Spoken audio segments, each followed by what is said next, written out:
আমরা ইতোমধ্যেই কিন্তু অডিও ভিডিও এই ট্যাগগুলো সম্পর্কে জেনে ফেলেছি। তো এখন আমরা নতুন আরো একটি ট্যাগ সম্পর্কে জানবো এবং তারপরে আমরা ফর্ম শেখার মাধ্যমে ফর্মের বিভিন্ন ট্যাগ যেগুলো ব্যবহার হয় সেইগুলো শেখার মাধ্যমে আমাদের HTML এর পর্বটা মোটামুটি এদিক দিয়ে শেষ করব এবং তারপরে আমরা যেটা করব যে HTML ব্যবহার করে আমরা কিছু টেমপ্লেট বা পেজ লেআউট তৈরি করব।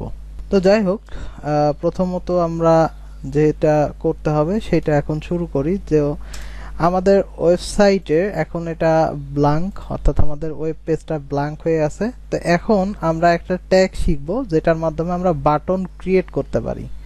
তো এখানে আমি একটা বাটন ট্যাগ নিলাম, এটার স্টার্টিং এবং এন্ডিং করার পরে এখানে লিখলাম দিস ইজ এ বাটন, এটা লিখবো বাটন।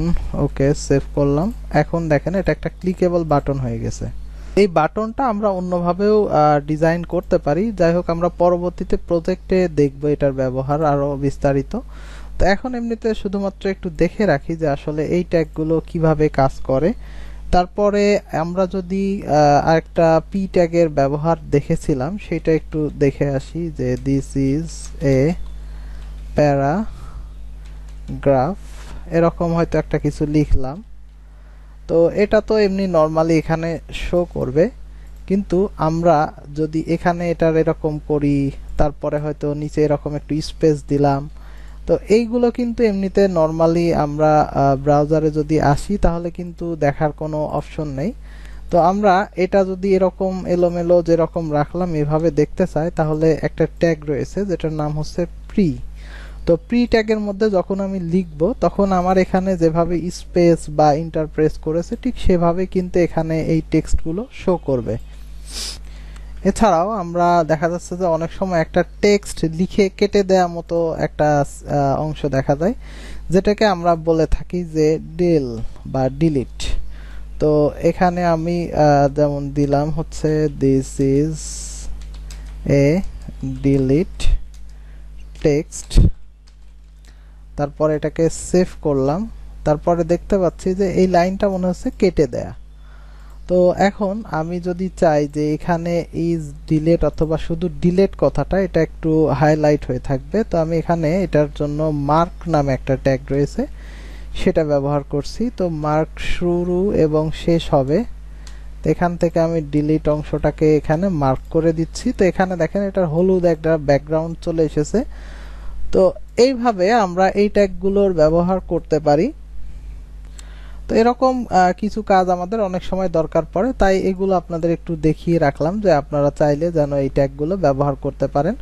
এছাড়াও কিছু ট্যাগ রয়েছে যেগুলো খুব একটা সচরাচর ব্যবহার হয় না, তো ওই ট্যাগগুলো আমরা এখন আর শিখবো না, কারণ এখন আমরা মূল যে প্রজেক্টের দিকে যাচ্ছি সেখানে যেগুলো আসলে আমাদের প্রতিনিয়ত লাগবে সেই ট্যাগগুলো শিখতে হবে। তো এক্ষেত্রে আমি আপনাদেরকে একটা জিনিস কিন্তু শুরুর সময় স্কিপ করে এসেছিলাম, সেটা হচ্ছে হেড ট্যাগ। হেডের ট্যাগের মধ্যে আমি বলেছিলাম কিছু জিনিসকে লিঙ্কিং করা যায় বা আরো অনেক কিছু লেখা যায়। তো সেটা কিন্তু আমি লিখে দেখিয়েছিলাম না, কারণ ওইটার আসলে আমরা এখানে ভিজুয়াল কোনো আউটপুট দেখাতে পারবো না, কেননা এটা শুধুমাত্র এই ব্রাউজার বা আপনার কম্পিউটার জিনিসটা বুঝবে। তো এজন্য আমি এটাকে স্কিপ করেছিলাম, যেটা এখন আমরা দেখব এবং বোঝার চেষ্টা করব আসলে কি ঘটনা ঘটছে এখানে। তো আমাদের এই যে একটা ওয়েব পেজ এখানে দিলাম, তো কম্পিউটার আমরা সাধারণত জানি যে কম্পিউটারের ভাষা হচ্ছে বাইনারি, অর্থাৎ তারা 1 আর 0 বাদে কোনো সংখ্যাকে বুঝতে চায় না বা কোনো অক্ষর বুঝে না। তো এখানে মনে করেন যে এই মামুরজোর লেখাটাকেও কিন্তু কম্পিউটার এই বাইনারি একটা কোডে পরিণত করে তারপরে সেটা সিস্টেমে রিড করতে পারে। তো এর জন্য আমাদের এখানে কম্পিউটারকে একটা ইনফরমেশন দিতে হয়, যেটাকে আমরা মেটা ট্যাগের মাধ্যমে লিখি। তো মেটা ট্যাগের আরো অনেকগুলো ব্যবহার রয়েছে। তো প্রথমত আমি একটু এখানে লিখছি সারসেট ইকুয়াল ইউটি। আচ্ছা, আমি এটাকে একটু বড় হাতের করে লিখব। তো এক্ষেত্রে ইউ, দেখি এটা UTF-8। আচ্ছা, তো UTF-8 এই বিষয়টা আমরা হয়তো অনেকেই এখন বুঝতে পারছি না যে এটা আসলে কি। এটা আসলে ক্যারেক্টার সেটের আপনার শর্ট ফর্ম।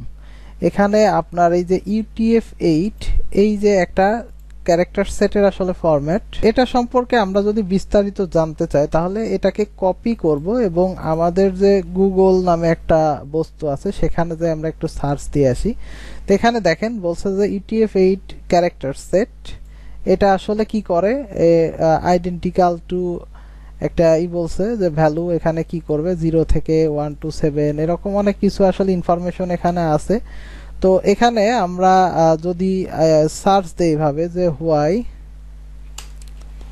উই ইউজ, কেন আমরা এটা ব্যবহার করি, তো এটা কিন্তু সিম্পলি বলে দিচ্ছে যে simply put when you declare charset 8, এটাকে আবার কার্ড সেটও বলতে পারেন।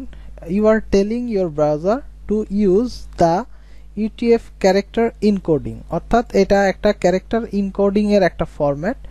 তো এখন বলছে তো which is a method of converting your type character into machine readable code.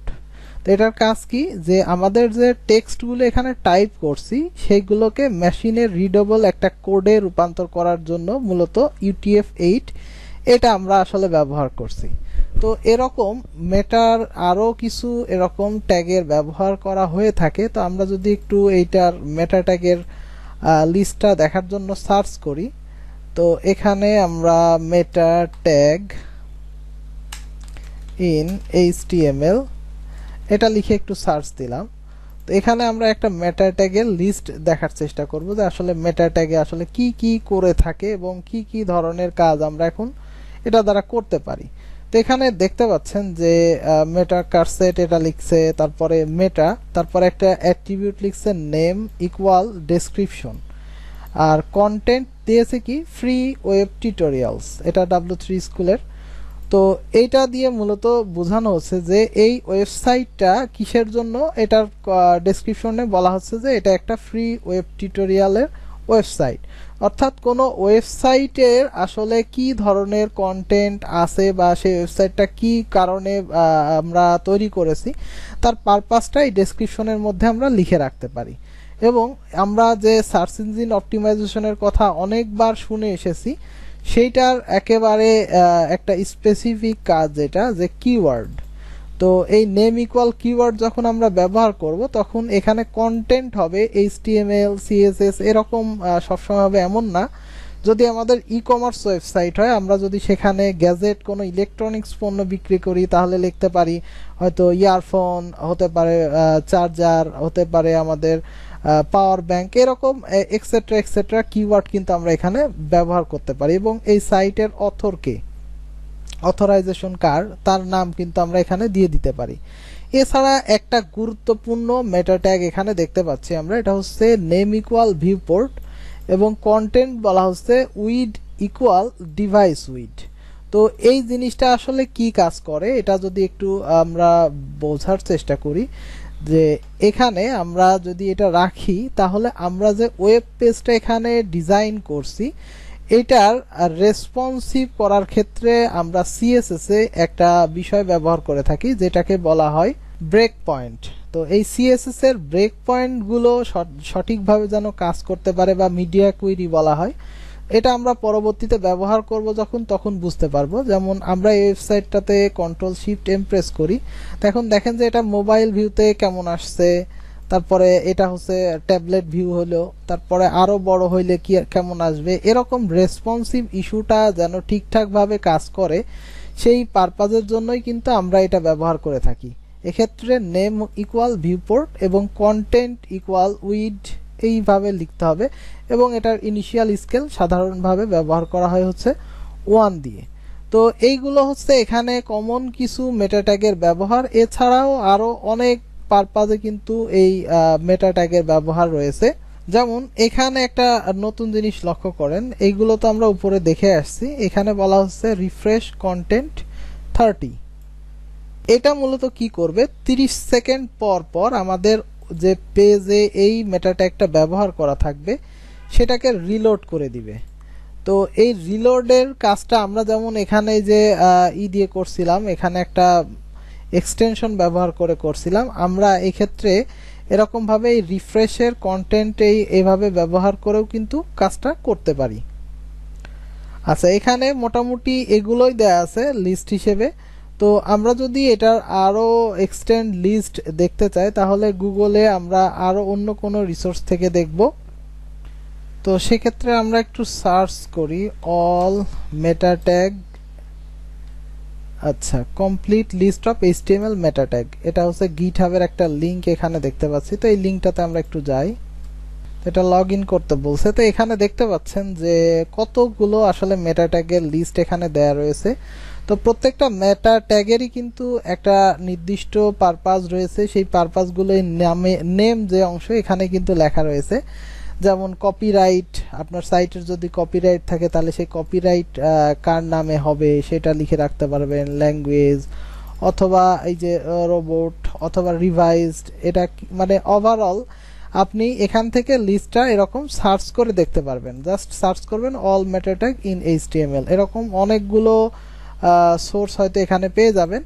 তো এই সোর্সগুলোতে গেলে আপনি এখানে দেখতে পারবেন যে আসলে মেটা ট্যাগ কি কি আছে এবং সেই মেটা ট্যাগগুলো আসলে কি কি পারপাজে ব্যবহার করা হয়ে থাকে।